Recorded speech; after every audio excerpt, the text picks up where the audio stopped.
Good morning, students, and welcome to e-learning classes. And today we are going to start chapter 8, cell, structures and function.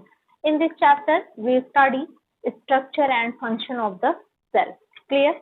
तो इस chapter में हमको देखना है कि सेल के स्ट्रक्चर और फंक्शंस क्या होते हैं, सेल कितना इम्पोर्टेंट होता है. ऑलरेडी हम जानते हैं, चाहे वो लिविंग हो चाहे वो नॉन लिविंग हो, सभी की बेसिक यूनिट क्या होती है, सेल होती है. यानी कि हमारे भी लाइफ की स्ट्रक्चरल एंड फंक्शनल यूनिट क्या है, सेल है. सेल एक ईंट जैसे घर बना होता है, उसकी यूनिट क्या होती है, एक ब्रिक ईंट होती है. उस ईंट से ही पूरे बिल्डिंग्स का फॉर्मेशन हुआ होता है. उसी तरह सभी के बॉडी का, या फिर लिविंग्स है तो बॉडी, अगर नॉन लिविंग्स है तो किसी भी चीज का एक यूनिट जो होती है उसी को हम क्या कहते हैं, सेल कहते हैं. ठीक है. तो सबसे पहले सेल डिस्कवर्ड किसने किया, किसने बताया कि सभी के लाइफ की स्ट्रक्चरल और फंक्शनल जो यूनिट होती है वो सेल होती है. ये नाम सबसे पहले दिया था डिस्कवरी. सबसे पहले हम देखते हैं डिस्कवरी ऑफ द सेल.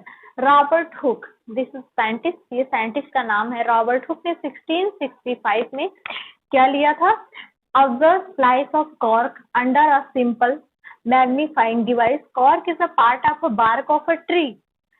ठीक है. ट्री जो पेड़ होता है उसके ऊपर की जो डेड सेल्स होती है, जो एक छिलका जिसको बोलते हैं, उसके ऊपर के छिलके को उन्होंने लिया और मैग्नीफाइंग ग्लास आपने देखा है, डिवाइस के नीचे उन्होंने रखा.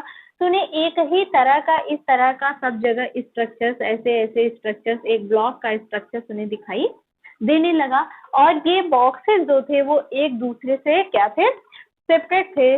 पार्टीशन था उनके बीच में, ये क्या था, एक पार्टीशन था. और इसी तरह था, वो डेड सेल्स थी. इसीलिए कुछ लोगों ने सोचा कि ये डेड में ऐसा होता होगा, हो सकता है लिविंग में कुछ चेंज होता होगा. लेकिन आफ्टर 150 ईयर्स के बाद फिर से ये जब माइक्रोस्कोप आ गया एक, तो उससे जब देखा गया तो लिविंग में भी यही प्रक्रिया थी. यानी कि यही स्ट्रक्चर्स वहां भी पाया जा रहा था कि हर एक सेल्स जो होते हैं वो टिश्यूज बनाते हैं. Group of cells is called tissue. And tissue जो होते हैं वो क्या करते हैं, एक ऑर्गन का फॉर्मेशन करते हैं. और ऑर्गन सिस्टम जो होते हैं वो पूरी बॉडी में एक्टिविटी करते हैं. ठीक है. ये आगे की क्लास में आपको पढ़ाया जाएगा.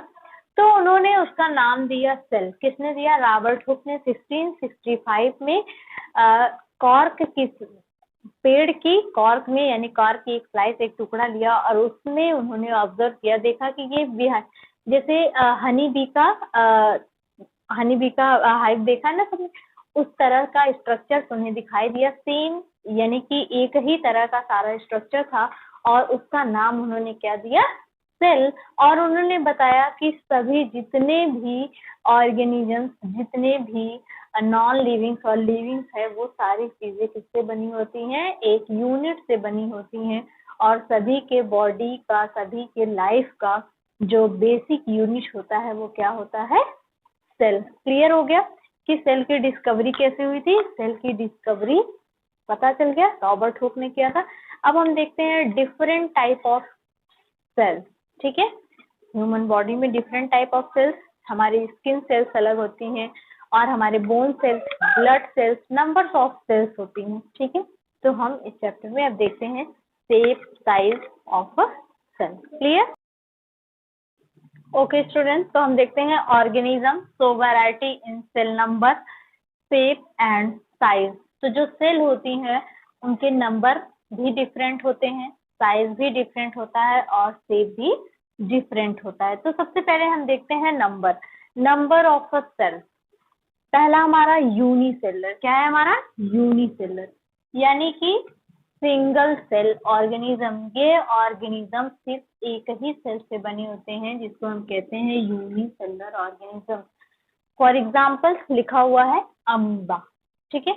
अमीबा जो है, ये स्ट्रक्चर है अमीबा का, इसका इरेगुलर शेप होता है, कोई शेप नहीं होता. और ये कैसा है, यूनिसेलर है, ओनली वन सेल है, माइक्रोस्कोपिक है. ये हमें ऐसे ही दिखाई नहीं देगा. इसको देखने के लिए हमें किसकी जरूरत पड़ेगी, माइक्रोस्कोप की जरूरत पड़ेगी, तभी हमें ये दिखाई देता है. और इसकी जो बॉडी होती है वो वेल डेवलप नहीं होती, यानी कि सारे डेवलप जो सेल्स होते हैं वो इसके अंदर, सेल ऑर्गेनिज्म वो प्रेजेंट नहीं होते हैं। इसमें सबसे ज्यादा वैक्यूल होता है, जो वैक्यूल्स होता है जो कि फूड इनगल्फ करता है और फिर डाइजेशन भी वही होता है और उसके बाद उसको फिर बाहर निकाल देता है। इसमें एक स्पेशल कैरेक्टर पाया जाता है, दैट्स कॉल्ड स्यूडोपोडिया। क्या कहते हैं उसको? Pseudopodia, that means false feet. इसका मतलब होता है false feet, this is help in the motion और कैप्चर द फूड। यानी कि जैसे ये मोशन करते रहते हैं, ये एक्वाटिक या पानी में रहते हैं और ये वहां पर मोशन करते रहते हैं। जैसे ही इनके टच में कोई फूड आता है वहां पे इस तरह का स्ट्रक्चर बनता है, ऐसे ये वहां पे धस जाते हैं, इस तरह का स्ट्रक्चर बनता है और फूड को वो कैच करते हैं किसके थ्रू? स्यूडोपोडिया के थ्रू, और इनगल्फ कर लेते हैं वैक्यूल्स में, इनके अंदर जाता है। आफ्टर डाइजेशन फिर से ये इनकी जो सेल्स होती है वो ब्रस्ट होती है और फिर से उसको वेस्ट मटेरियल्स को ये बाहर निकाल देते हैं। ठीक है, तो ये हमारा एक यूनिसेलुलर ऑर्गेनिज्म, सिंगल सेल, यानी कि ये सिर्फ सिंगल सेल से बना हुआ है, इसके पास 2-4 सेल नहीं होती। ये पूरी लाइफ टाइम ये ऐसे ही रहते हैं। इसमें एसेक्सुअल टाइप ऑफ रिप्रोडक्शन आपको आगे पढ़ाया जाएगा, बताया जाएगा कि ये जब मैच्योर हो जाते हैं तो इसमें फिजन होता है और इसी मदर अमीबा से 2 डॉटर अमीबा बन जाती हैं। ठीक है, तो ये है हमारा सिंगल सेल ऑर्गेनिज्म। एग्जाम्पल हमने देख लिया, अमीबा, पैरामीशियम भी होता है। ठीक है, फिलहाल आप इतना ही देखो। उसके बाद दूसरा हमारा है number of cell, multicellular, जिसमें कि नंबर ऑफ सेल होते हैं ट्रिलियन बिलियन। जैसे कि ह्यूमन बींग, एलिफेंट्स, इतना बड़ा लॉन्ग एक बड़ी जो ट्री का पेड़ बड़ा सा देख लो, उसमें भी नंबर ऑफ सेल्स होंगे तभी उतना बड़ा वो हुआ होगा। तो ये सारी मल्टी सेलर यानी कि मोर देन 1 सेल्स, यानी एक सेल से अधिक सेल जो होते हैं उसको हम कहते हैं मल्टी सेलर या फिर ऑर्गेनिज्म कहते हैं। ठीक है, और इसमें एग्जाम्पल ह्यूमन बींग्स को ही ले लो। हमारे बॉडी में भी बिलियंस मिलियंस सेल से हमारी बॉडी का फॉर्मेशन हुआ है, जो कि डिफरेंट टाइप ऑफ सेल हैं, blood cells, bone cell, muscle cells, है ना। तो ये सारी चीजों से बॉडी का फॉर्मेशन हुआ है। तो हमने देखा, क्या देखा हमने? नंबर, सेल्स के नंबर भी डिपेंड करते हैं, यानी कि सिंगल सेल ऑर्गेनिज्म ये भी अपनी बॉडी मल्टी सेलर की तरह ही सारी चीजें इसमें भी होती हैं, डाइजेशन, रेस्पिरेशन, रिप्रोडक्शन, सारी चीजें यूनिसेलुलर ऑर्गेनिज्म भी करते हैं लाइक मल्टी सेलर। ठीक है, अब हम देखते हैं आगे का step of a cell. Okay student, तो हमने नंबर ऑफ सेल्स देख लिया कि सेल्स जो होती हैं वो सिंगल होती हैं और मल्टीपल होती हैं। अब हम देखते हैं शेप ऑफ सेल, यानी कि सेल का शेप कैसा कैसा होता है, किस किस वो आकार में होता है। तो सबसे पहले generally cells are round, spherical or elongated. Some cells are long and pointed at both ends. They exhibit a spindle shape. Some are branched like nerve cells, like neurons. ठीक है, तो सेल्स जो जनरली कैसी होती हैं, या तो round spherical होती हैं, इलोंगेटेड होती हैं, या फिर लॉन्ग होती हैं नर्व सेल्स न्यूरॉन्स के जैसी, और कुछ सेल जो होती हैं दोनों साइड पे पॉइंटेड होती हैं। तो ये सेल का स्ट्रक्चर शेप है, यानी कि इस तरह से जो सेल्स डिफरेंट सेल होती हैं डिफरेंट स्ट्रक्चर की होती हैं। जैसे हमने अभी कुछ देर पहले अमीबा देखा था, वो उसका शेप क्या था? इरेगुलर था, वो कभी भी किसी भी शेप का हो सकता था, सिंगल सेल था। हमारी भी बॉडी में एक सिंगल सेल है, क्या है वो? WBC, जानते हैं? This is a blood cell, पता है हमें। RBC, WBC, प्लेटलेट, ये सब क्या है? ब्लड के पार्ट है। तो ये WBC भी हमारी क्या है? सिंगल सेल है। ये भी क्या करती है? अपना शेप चेंज करती है, लेकिन वो एक ऑर्गेनिज्म है, उसमें कैपेबल है वो एग्जिस्ट करने के अकेले, लेकिन ये एग्जिस्ट अकेले नहीं कर सकता है। ठीक है, हमने कुछ स्ट्रक्चर्स बनाए हुए हैं, जैसे ये RBC का स्फेरिकल शेप है। उसके बाद ये मसल सेल्स हमारा है स्पिंडल शेप का, और ये हमारा लॉन्ग है, कैसा है? इलोंगेटेड है, ये नर्व सेल्स है, न्यूरॉन्स है। ठीक है, ये बॉडी में हमारे, ऐसा नहीं कि ये सभी के बॉडी में एक ही काम करते हैं। मसल सेल्स है तो ये क्या करेगी? स्पिंडल शेप में है, मसल्स ही प्रोवाइड करेगी, है ना। और ये हमारी नर्व सेल्स जो है ये मैसेज ट्रांसमिशन का काम करती है। सपोज वे, जैसे अभी हमारे हाथ जल रहे हैं तो हम तुरंत ही हटा लेते हैं। ये सारी चीजें हमें कैसे पता चलती हैं? यही न्यूरॉन जो होते हैं इम्पल्स इलेक्ट्रिसिटी की तरह मैसेज को ट्रांसपोर्ट करते हैं। कहाँ पर? हमारे ब्रेन्स में। और ब्रेन्स हमें बताता है कि ये ऐसा डेंजर है, इसको हमें ऐसी एक्टिविटी करनी चाहिए। तो ये चाहे एलिफेंट्स में हो, चाहे छोटे से रैट में हो, सभी में इसका एक ही फंक्शन होता है कि मैसेज को ट्रांसफर करना। जैसे ही हमें कुछ भी हुआ, हमारा हेडेक होता है या फिर हमारे पैर में चोट लगी या दर्द हुआ, तो तुरंत ही हमारे ब्रेन्स के पास मैसेज पहुंच जाता है। या हमें कहीं जाना है, सामने कोई हमें होल दिख गया या फिर ऐसी जगह है जहाँ पे हम नहीं जा सकते, तो वो तुरंत ही हमारा ब्रेन, आंखें हमारी देख रही होती हैं लेकिन ब्रेन हमें वो मैसेज देता है कि यहाँ पर नहीं जाना है। और ये वर्क किसका होता है? नर्व सेल्स का, न्यूरॉन्स का होता है, जो कि इम्पल्सेस होती हैं, इलेक्ट्रिसिटी की तरह वर्क करती हैं। ठीक है, तो ये है, हमने कुछ देखा कि shape of a cell, cell के ये स्ट्रक्चर होते हैं। अब हम देखेंगे size of a cell, cell कितनी छोटी और बड़ी होती है। Number of cell and shape of cell clear हो गया? ओके,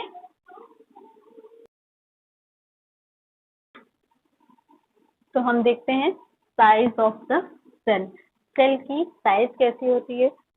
तो एनिमल सेल में सेल की जो साइज होती है वो बहुत छोटी हो सकती है, इतना छोटी कि उसको हम अपनी आईज से नहीं देख सकते। उसको देखने के लिए हमें माइक्रोस्कोप की जरूरत पड़ती है, या फिर कुछ सेंटीमीटर में भी हो सकती है, यानी कि लॉन्ग भी हो सकती है, इतनी बड़ी हो सकती है कि कुछ सेंटीमीटर में, जिसको हम आसानी से देख सकते हैं। ठीक है, तो ये सेल की डिफरेंट, यानी कि इसके बॉडी साइज के हिसाब से डिफरेंट साइज होता है, यानी कि जैसे बड़े होंगे वैसे सेल भी बड़ा होगा, और जैसे ये छोटे होंगे सेल भी क्या होगा? साइज उसकी छोटी होगी। ये डिपेंड करता है बॉडी के शेप पर। ठीक है, तो सबसे स्मॉलेस्ट सेल हम देख लेते हैं।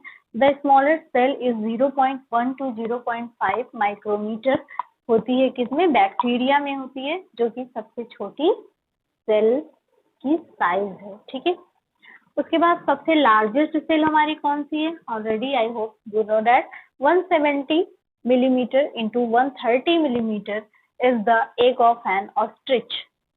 शुतुरमुर्ग का अंडा सबसे, यानी कि 170 मिलीमीटर और 130 मिलीमीटर लंबाई और चौड़ाई होती है उसकी। ये सबसे बड़े सेल की साइज है, यानी कि सबसे बड़ा ये सेल की साइज है अभी तक। ठीक है, उसके बाद the size of cell has no relation with the size of animals or plant। तो जो सेल की जो साइज है वो फंक्शन पे उससे कोई उसका रिलेशन नहीं होता है। ऐसा नहीं कि शेप और साइज बड़ा होगा तो वो दूसरा काम करने लगेगा और दूसरे में थोड़ा स्लो काम करेगा, ऐसा कोई मतलब नहीं होता है। जो सेल चाहे छोटी हो बड़ी हो, फंक्शन उसका सेम होता है। फॉर एग्जाम्पल नर्व सेल जैसे हम ले लेते हैं, हमने अभी अभी बताया न्यूरॉन्स जो होते हैं वो क्या करते हैं? ट्रांसमिट टू मैसेज, यानी कि पार्ट बॉडी से नर्व सेल्स के थ्रू पूरे हमारे पार्ट बॉडी में न्यूरॉन्स जो नर्व सेल्स होती है वो फैली होती हैं। जैसे ही हमारे स्किन कहीं भी कुछ होता है तो वो डायरेक्ट मैसेज कहाँ ट्रांसफर करती हैं? ब्रेन को, और ब्रेन हमें बताता है कि हमें क्या करना चाहिए। तो नर्व सेल्स हम ले लेते हैं, एलिफेंट में बहुत बड़ा होगा और रैट में बहुत छोटा होगा, लेकिन फंक्शन उनका सेम है। दोनों में क्या करते हैं? जैसे चूहे, जैसे कोई आता है तुरंत भाग जाते हैं, उनको समझ में आ जाता है कि कोई आ रहा है, उनके जो ब्रेन उनको मैसेज दे देता है। तो यानी कि जो न्यूरॉन्स सेम मैसेज का काम ही करते हैं, मैसेज ट्रांसमिशन का काम ही करते हैं, चाहे वो एलिफेंट की लॉन्ग सेल यानी कि उसकी साइज बड़ी हो और चाहे रैट में छोटी साइज का हो। ठीक है, दोनों ही दोनों जानवरों में जो नर्व सेल्स है वो सेम फंक्शन करती है। ठीक है, तो ये हमने देख लिया कि साइज ऑफ सेल, जिस तरह की बॉडी होगी उस तरह का उसका साइज होता है। ठीक है, तो हमने इस वीडियो में इतना पार्ट देखा। अब हम नेक्स्ट हमको पढ़ना है structure and function of a cell, यानी कि सेल में नंबर्स ऑफ क्या होते हैं? ऑर्गेनेल्स होते हैं, और उस ऑर्गेनेल्स को हम डिटेल्स में आपकी नेक्स्ट वीडियो में पढ़ेंगे। ठीक है, सेल्स जो होती है उसके ऊपर कवरिंग होती है, उसमें नंबर्स ऑफ पार्ट होते हैं, उसको प्रोटेक्शन के लिए साइटोप्लाज्म होता है। ठीक है, न्यूक्लियस होता है जो कि उसको कंट्रोल करता है उसमें क्रोमोसोम्स होते हैं जिससे जीन प्रेजेंट होता है, वो चीजों को one generation to another generation में ट्रांसफर। इन सारी चीजों को हम नेक्स्ट वीडियो में पढ़ेंगे। इस वीडियो में सिर्फ हम जनरल सेल के बारे में देखा, सेल की डिस्कवरी कैसे हुई, शेप साइज कैसा होता है सेल का, और सेल के नंबर्स क्या होते हैं, इन सारी चीजों को हम इस वीडियो में देखें। ठीक है, थैंक यू क्लास।